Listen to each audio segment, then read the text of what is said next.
Já há alguns domingos nós estamos falando de uma igreja que, firmada na centralidade de Jesus em sua vida e obra, firmada naquilo que Jesus fez e naquilo que Jesus ensinou.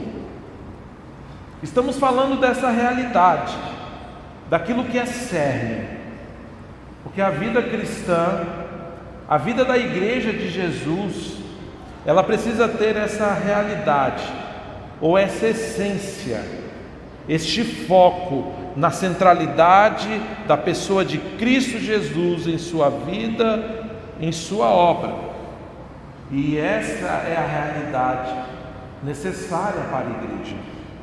Estamos falando de um povo que vive para a glória de Deus, antes de tudo, que confia em suas palavras e crê. Diferentemente daquilo que o mundo vive.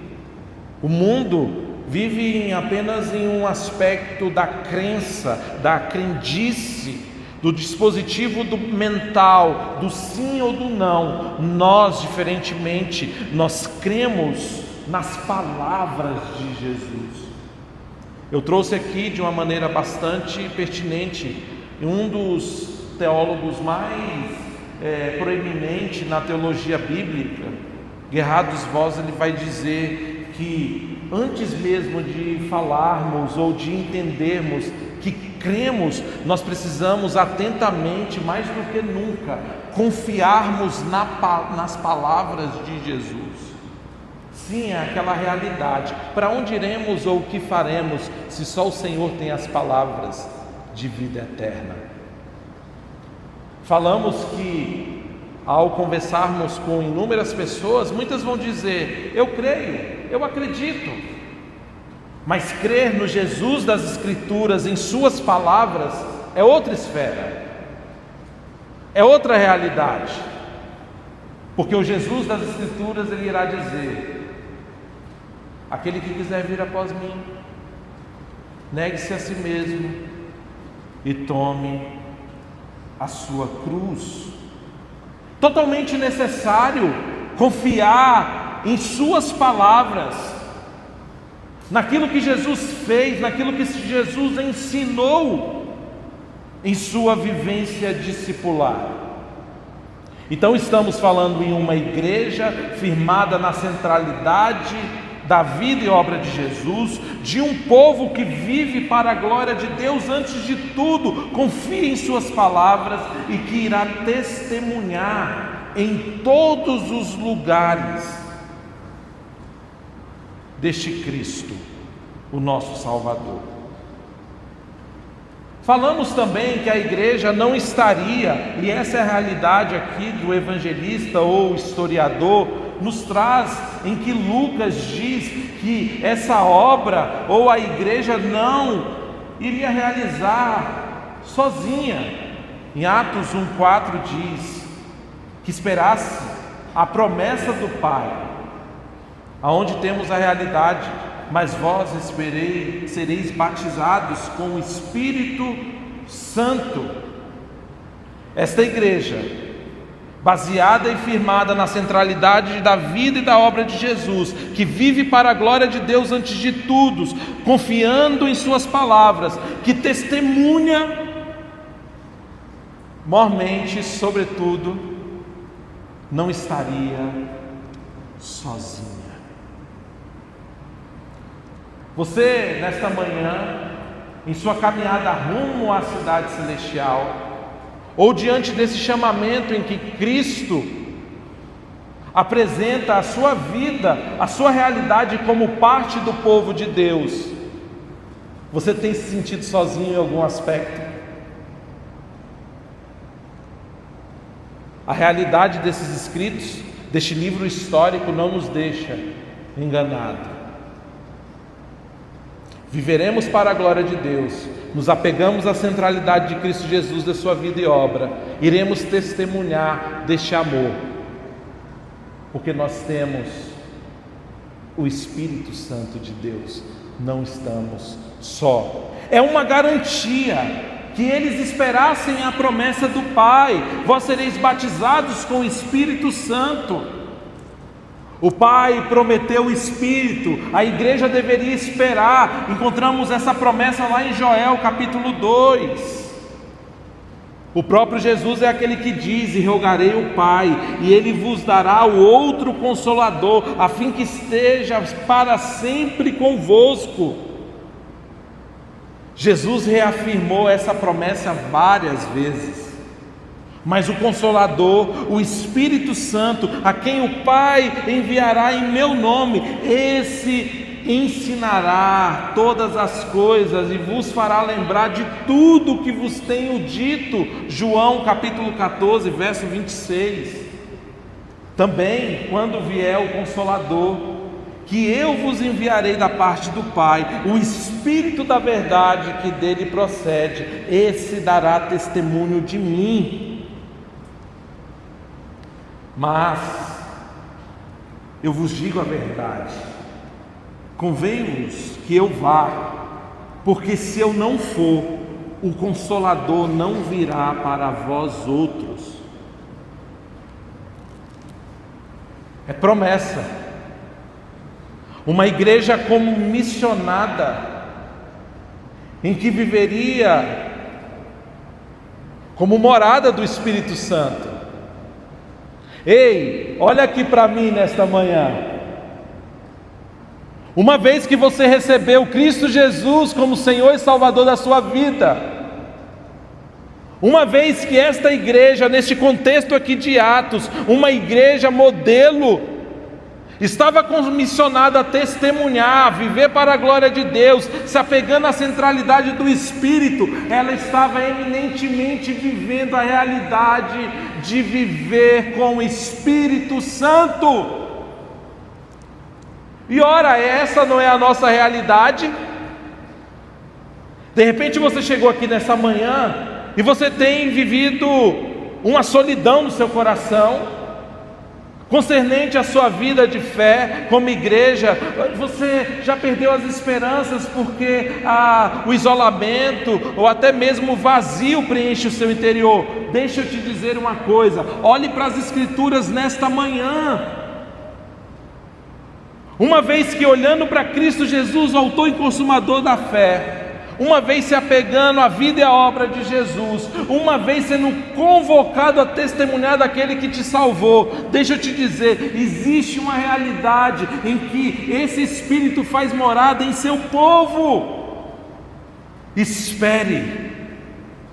Essa é a realidade da plenitude do Espírito habitando no povo. E nós temos aqui, diante dessa promessa, pelo menos 3 implicações. Essa promessa de receber o Espírito, em que o próprio Cristo promete o Consolador, uma vez que Ele ascenderia aos céus. Essa primeira implicação é a regeneração, o novo coração. A segunda é a habitação do Espírito. E a terceira é a incorporação ao corpo de Cristo, fundamentada ali em 1 Coríntios 12, 13. Isso quer dizer que a partir do momento em que Jesus, Ele promete, vá para Jerusalém, um marco histórico de uma promessa se cumpre, e todo aquele que recebe Cristo como Senhor e Salvador da sua vida, ele é regenerado, ele é a habitação do Espírito, e ele se une ao corpo de Cristo. Posso te fazer uma pergunta nessa manhã? Uma vez dentro dessa realidade do Espírito em seu viver, a regeneração é uma realidade, a habitação do Espírito é uma realidade, Essa união ao corpo de Cristo é uma realidade? Bom, na visão reformada,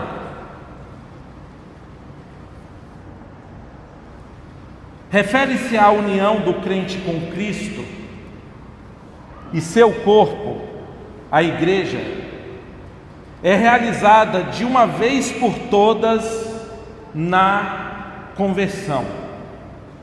Bom, a união do crente com Cristo e o seu corpo, a igreja, é realizada uma vez por todas na conversão.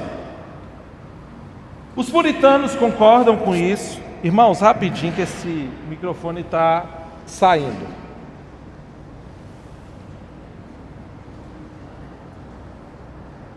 Os irmãos estão conseguindo ouvir bem?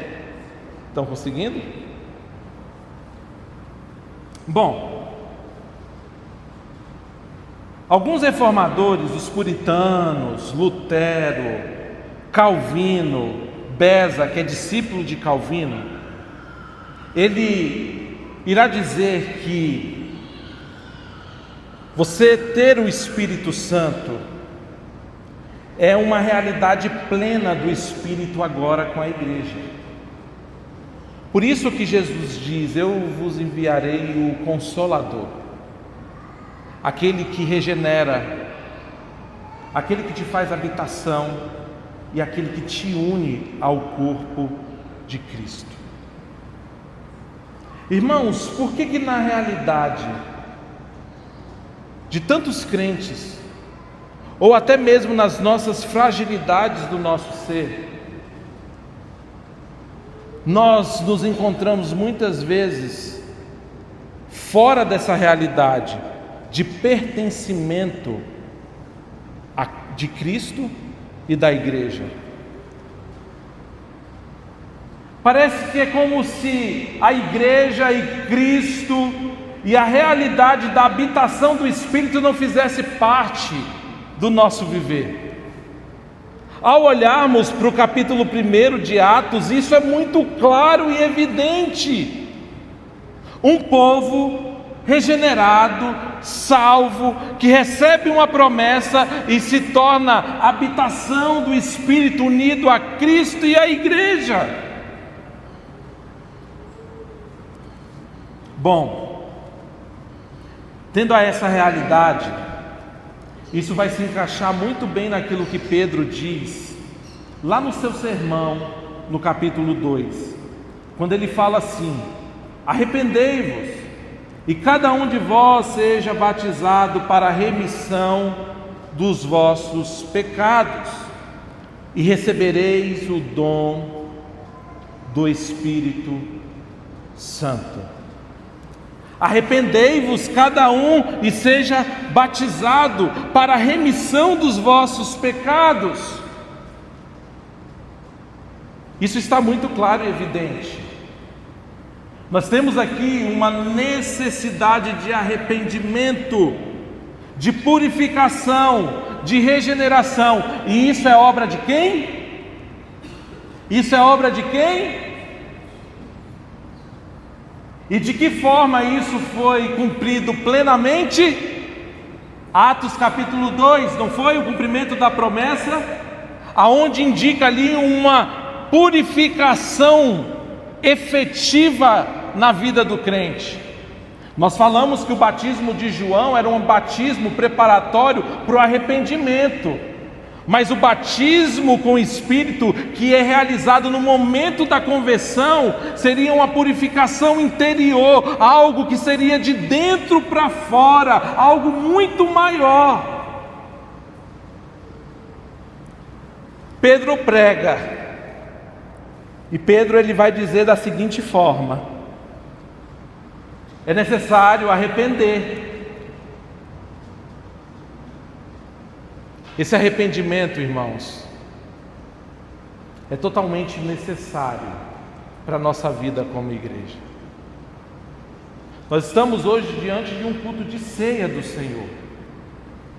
Você deseja viver essa realidade? Você deseja viver como igreja, como corpo de Cristo, essa realidade? E por quê? Para quê? Por que ser a habitação do Espírito? Por que viver a realidade do arrependimento? Por que estar unido a Cristo e à igreja, uma vez que uma promessa linda do derramamento do Espírito foi cumprida, e uma vez que você converteu verdadeiramente, agora você é a habitação do Espírito? Por que isso?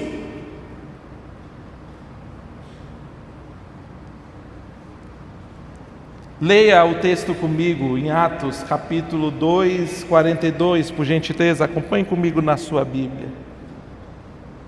Por gentileza, Atos capítulo 2, verso 42.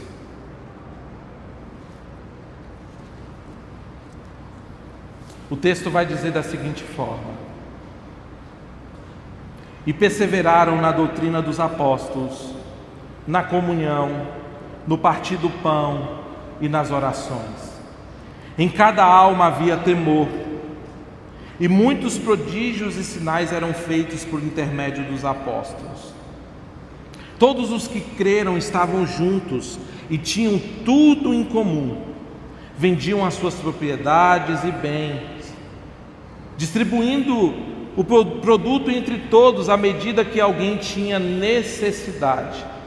Diariamente perseveravam unânimes no templo, partiam o pão de casa em casa e tomavam as suas refeições com alegria e singeleza de coração, louvando a Deus e contando com a simpatia do povo. Enquanto isso, acrescentava o Senhor dia a dia os que iam sendo salvos. Quando você ouve um texto desse, não dá e não passa uma impressão de uma igreja padrão para nós? Você concorda comigo? Que os primeiros discípulos do primeiro século, e esse texto aqui vai dizer que eles viviam uma realidade totalmente diferente de que muitos momentos da igreja. Irmãos, pare bem aqui e pense comigo. Eles perseveravam na doutrina dos apóstolos. Você se pega sempre perseverando na doutrina dos apóstolos? Gente, por favor, troca esse microfone aqui. É porque ele está fazendo barulho aqui em cima. Mas me dá o com fio, é melhor, por gentileza.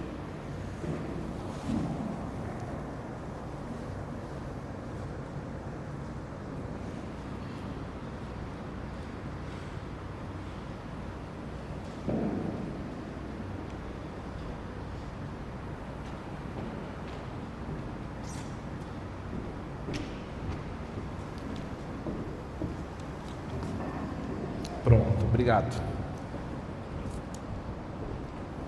Você se pega sempre perseverando na doutrina dos apóstolos?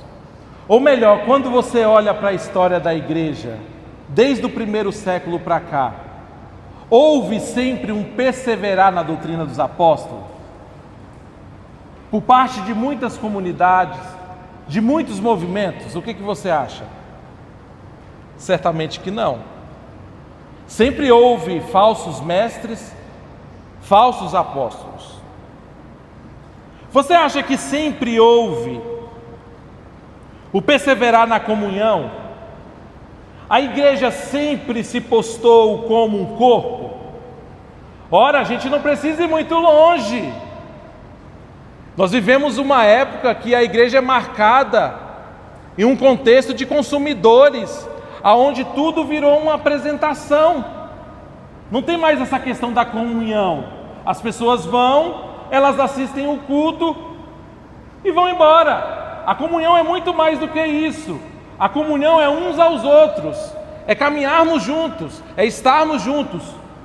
Ao olharmos para o nosso tempo, nós perceberemos que não há essa realidade de perseverança na comunhão, de perseverança na doutrina. Muitas vezes, em muitos contextos, Muitos caíram nesses aspectos. Pois bem, e o perseverar no partir do pão? Os reformadores, principalmente Calvino, vai dizer que o partir do pão aqui está ligado à questão da ceia do Senhor. Vocês acham que neste tempo muitos negligenciaram a ceia do Senhor? Ou nós negligenciamos o entendimento da ceia?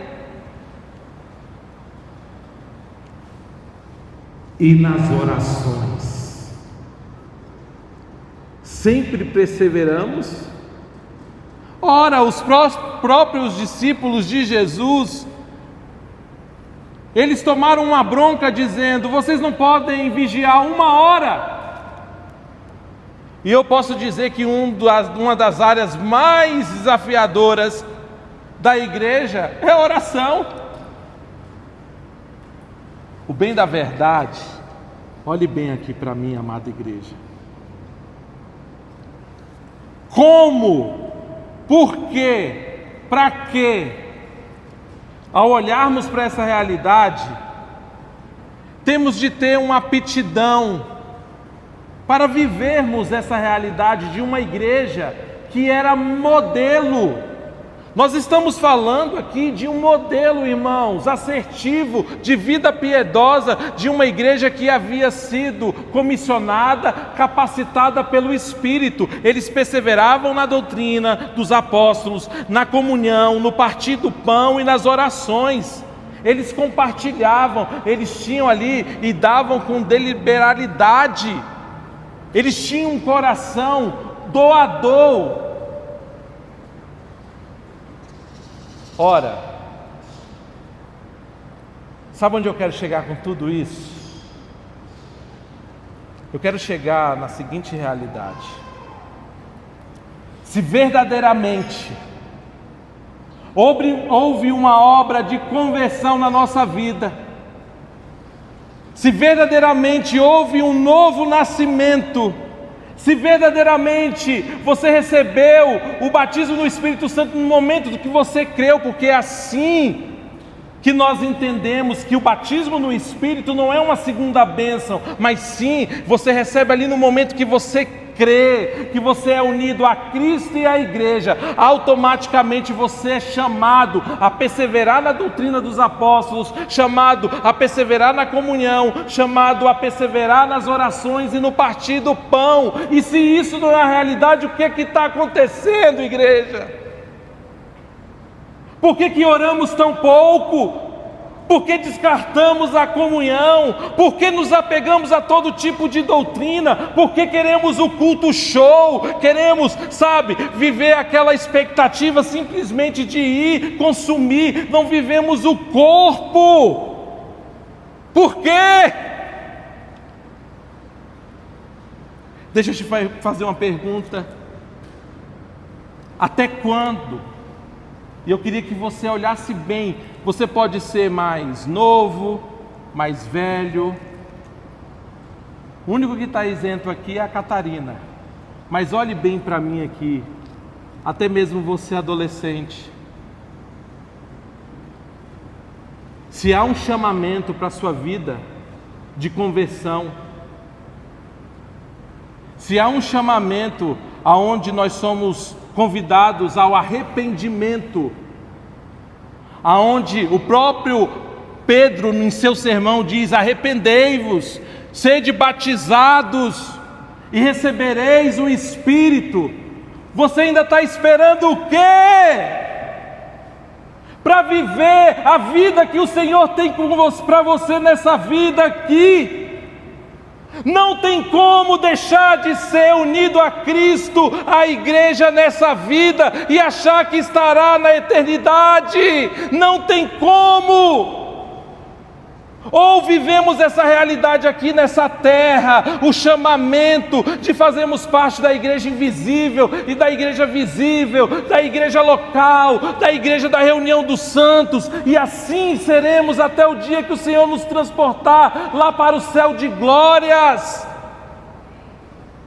Assim será. Até quando, irmãos, a gente vai passar? Já está na hora, o momento é agora, o dia é hoje de se arrepender, o momento é hoje de descer as águas, o momento é hoje de que se tornar morada do Espírito Santo.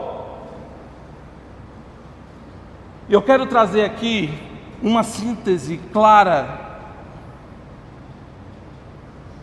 Quando nós olhamos para Atos 2 e eles ali perseveravam, eram um exemplo de igreja modelo. Uma vez verdadeiramente convertidos, nascidos de Deus, arrependidos pela purificação realizada pelo Espírito, eles não estavam sozinhos. Nós vemos, em primeiro lugar, com exatidão que a Bíblia de Genebra traz. Os primeiros seguidores de Cristo foram, até certo ponto, inigualáveis, porém a fidelidade deles permanece como padrão para todos os cristãos. Por quê, irmãos? Porque todas as pessoas em todo o mundo que professam a fé no Evangelho e a obediência a Deus por meio de Cristo. Esse texto, eu vou repetir ele, eu tirei da Confissão de Fé de 1689, do tópico ou do capítulo Igreja.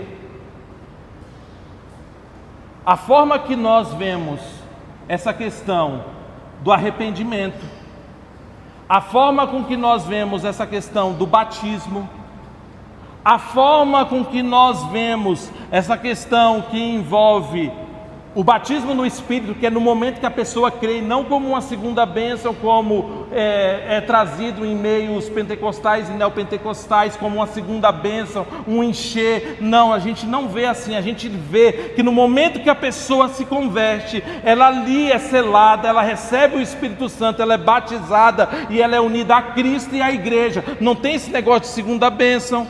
A partir desse momento que a pessoa, ela converteu, ela batizou, existe o que, irmãos? Uma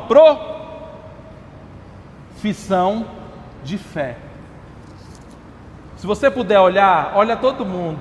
Eu sei que ela não vai nem perceber, de repente só a mãe que vai ficar constrangida, mas todo mundo olha ali para a Catarina. Olharam?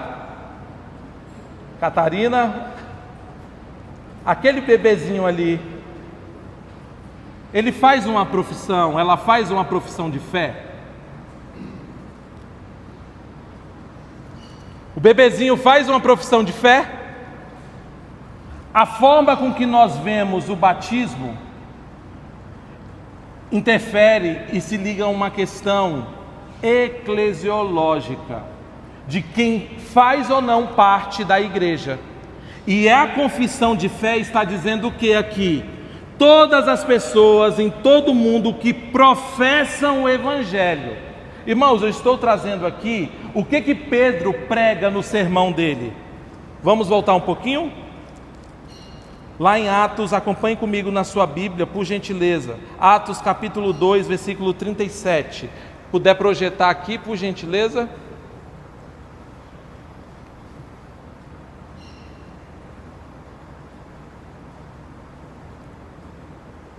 Atos 2, 37 ou 38. Respondeu, pode ser do 37, eu vou ler os dois, por gentileza. Quando ouviram isso, ficaram muito comovidos e perguntaram a Pedro e aos demais apóstolos: que faremos, irmãos? Quando escutaram a pregação de Pedro, Pedro respondeu: arrependam-se e cada um de vocês sejam batizados em nome de Jesus Cristo para a remissão dos seus pecados, e vocês receberão o dom do Espírito Santo.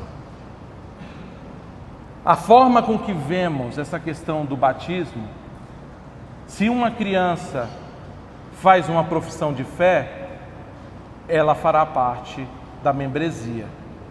E se ela fez, houve ou não arrependimento? A grande questão é essa. Bom, A confissão de 1689 dos primeiros batistas vão dizer, no capítulo de igreja: os membros dessa igreja são santos chamados por chamamento, santos no sentido de separado, manifestado visivelmente, evidenciando pela sua profissão e caminhar a sua obediência a esse chamado de Cristo.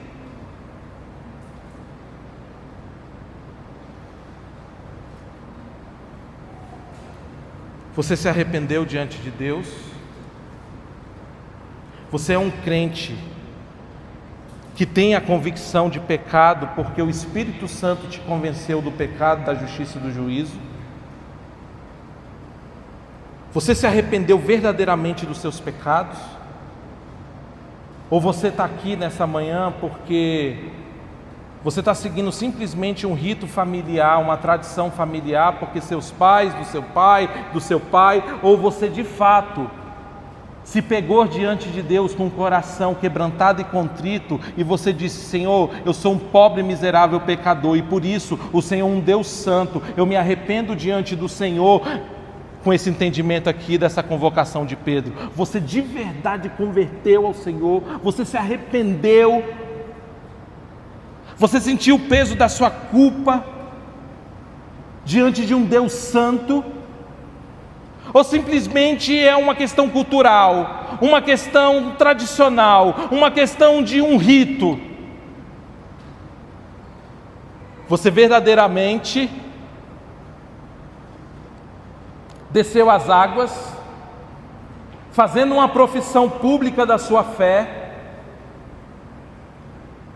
aonde o texto diz que, assim como Jesus morreu, foi sepultado e ressurgiu ressuscitando, alusão ao batismo, aonde você morreu pela regeneração, você foi sepultado com Cristo, por isso você desce às águas e depois você simplesmente ressurge para uma nova vida.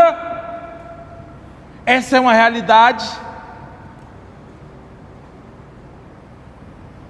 Está esperando o que para viver essa realidade e se unir a Cristo e à igreja? Não tem para onde correr. Conversão verdadeira e genuína, receber o Espírito, te une a Cristo e à igreja.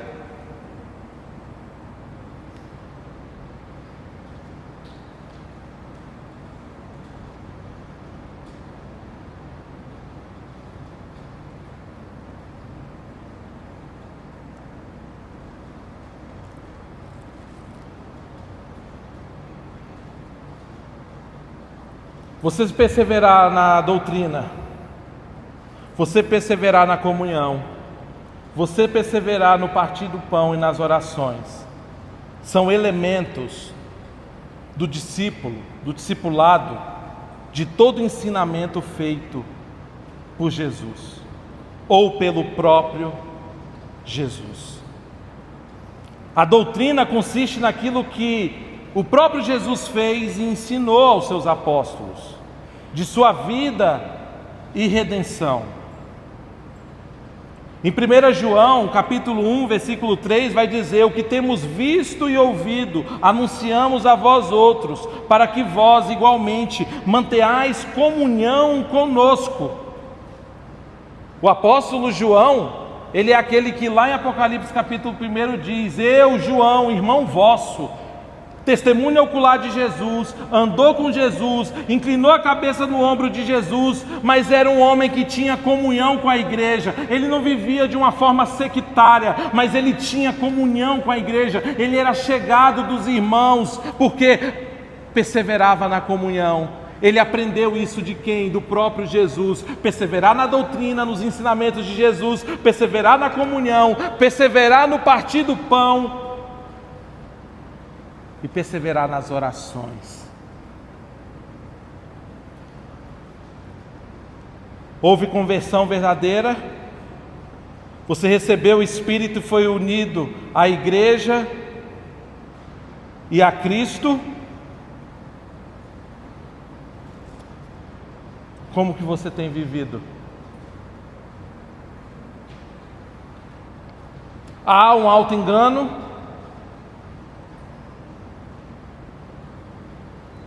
você chegará no final da sua carreira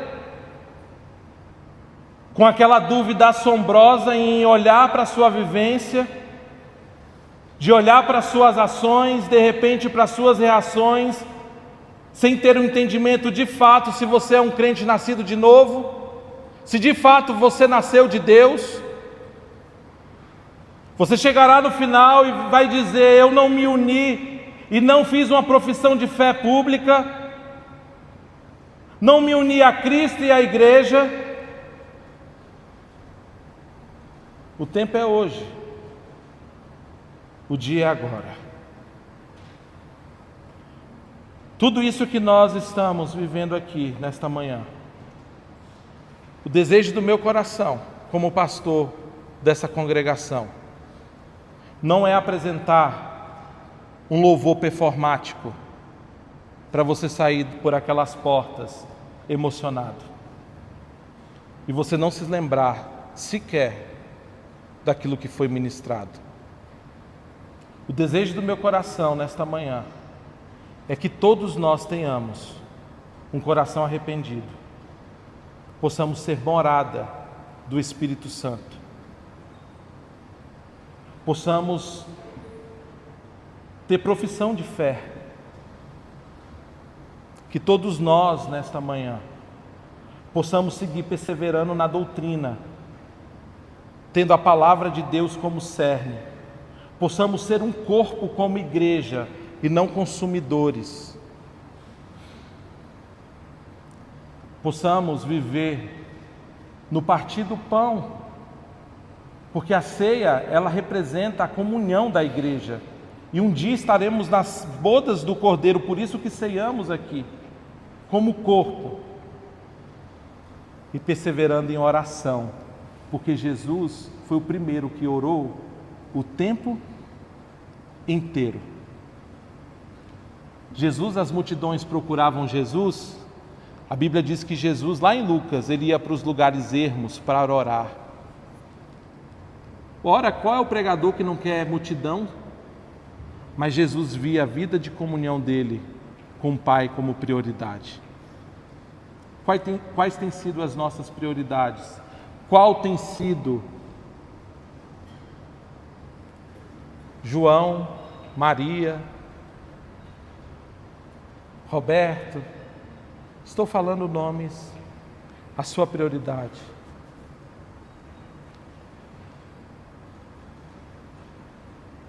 Feche seus olhos.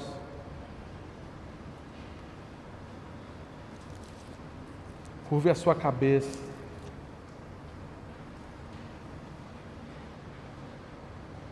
E pense em que tenho baseado o meu viver cristão.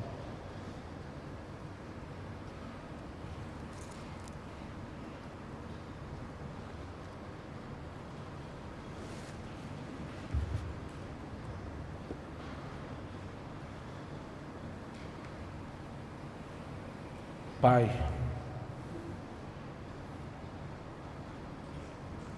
existe uma chamada maravilhosa, um chamamento lindo de sermos família do Senhor. O Senhor chamou lavados e remidos para constituírem o teu povo, e o Senhor os escolheu antes da fundação do mundo.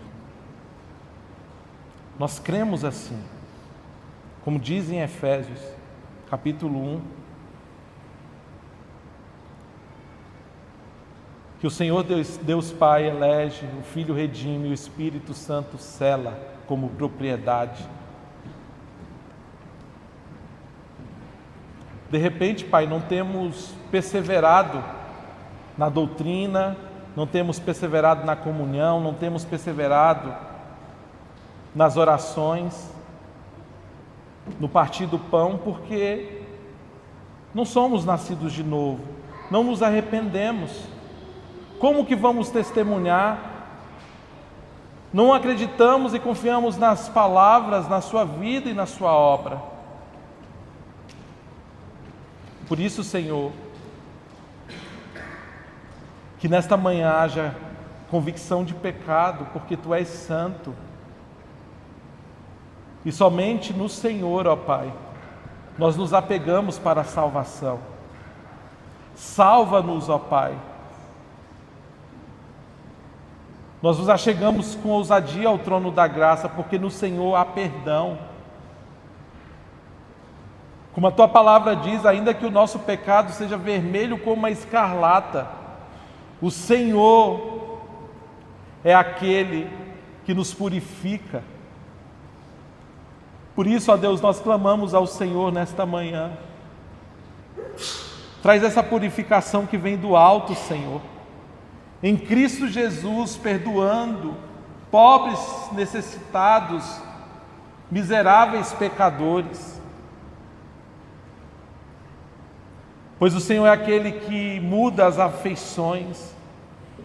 Se por um lado nós queríamos e gostaríamos rolar no mundo e as suas práticas, uma vez regenerados, Senhor, uma vez morada do Teu Espírito, as nossas afeições mudarão e não mais teremos prazer de pecar contra o Senhor como outrora. Se há alguém aqui no nosso meio, Pai, que tem rolado na lama e tem ficado pleno, satisfeito, se alegrado nisso, Senhor, abra os olhos nesta manhã, Senhor, ao ponto que possa reconhecer, ó Deus, a sua podridão, a sua sujeira, e diante da santidade do Senhor se arrepender, e ó Deus, que o coração, as afeições do coração mude, e que possa dizer no íntimo do ser: eu não posso pecar contra o meu Deus, como poderei viver longe, como poderei fazer tal ato contra o meu Deus, aquele que me redime, aquele que me aceita, aquele que me purifica, aquele que me dá a vida eterna e aquele que me amou quando ninguém mais podia. Gera em nós, Senhor, esta convicção, essa verdade. É o que nós, ó Pai, te pedimos, no nome santo do Senhor Jesus, que haja arrependimento, porque existe uma esperança maravilhosa para os seus filhos. Em nome de Jesus. Amém e amém. Eu te convido a se colocar de pé no seu lugar nesta manhã.